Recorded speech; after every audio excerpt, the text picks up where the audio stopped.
2020 2021 और 2022 वर्ष पर घोषणा है पुरस्कार घोषणा है राज्य चलचित्र पुरस्कार 2020 शहीद रघु दिवाकर 2021 जुग्म भाव में प्रतीक्षा और डालचीनी 2022 दमन श्रेष्ठ चलचित्र से 2020 देवाशीष और अम्लान जुग्म भाव में श्रेष्ठ मुख्य अभिनेता 2021 अंकित और दीपान्वित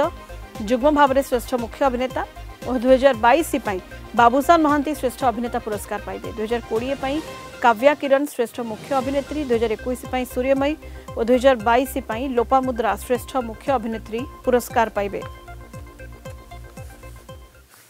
32तम ओडिशा राज्य चलचित्र पुरस्कार 2020 जो फलाफल आम पाखरे हस्तगत होइछि श्रेष्ठ चलचित्र भाव में शहीद रघु सरदार प्रयोजक डॉक्टर विश्वनाथ पट्टनायक श्रेष्ठ निर्देशक राकेश सामल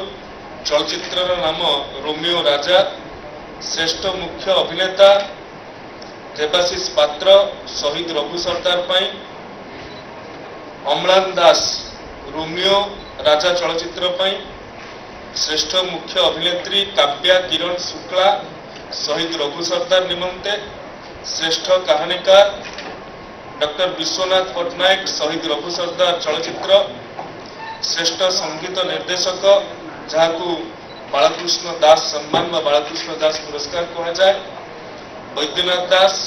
2020 जीवनव्यापी साधना पाई सर्वोच्च पुरस्कार मोहन सुंदर देव गोस्वामी पुरस्कार जहाँ कह जाउछि सी पाउछंती विशिष्ट लेखक निर्देशक और नाट्यकार श्रीजुक्त अनंत महापात्र तांकू शुभेच्छा और शुभकामना ज्ञापन करुछु 2021 मसीहार श्रेष्ठ चलचित्र प्रतीक्षा प्रयोजक अनुपम पट्टनायक एवं डालचीनी प्रयोजक अतीश कुमार राहुल जुग्म भाव में श्रेष्ठ निर्देशक सुरेश पट्टनायक तृष्णा श्रेष्ठ मुख्य अभिनेता अंकित कुमार भूक एवं जुग्म भाव में दीपान्वित दास महापात्र प्रतीक्षा निमंते श्रेष्ठ मुख्य अभिनेत्री सूर्यमयी महापात्र डालचीनी श्रेष्ठ कहानीकार जुग्म भाव में रंजन दास भूक गौरहरी दास प्रतीक्षा श्रेष्ठ संगीत निर्देशक अभिजीत मजुमदार कृष्णा श्रेष्ठ प्रच्छदपट गायक स्वयं प्रभास पाढ़ी गीत अनाबना बाट सबू लागे आपणा चलचित्र तृष्णा श्रेष्ठ प्रच्छदपट गायिका सोहिनी मिश्र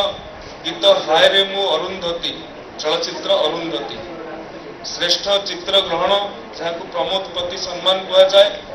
पाइछन्ते दीपक कुमार घड़ाई चक्षु बंधन चलचित्र निमंते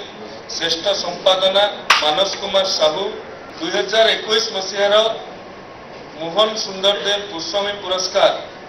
जहाँ चलचित्र जगत में जीवन व्यापी साधना निमंते सर्वोच्च पुरस्कार दि जाए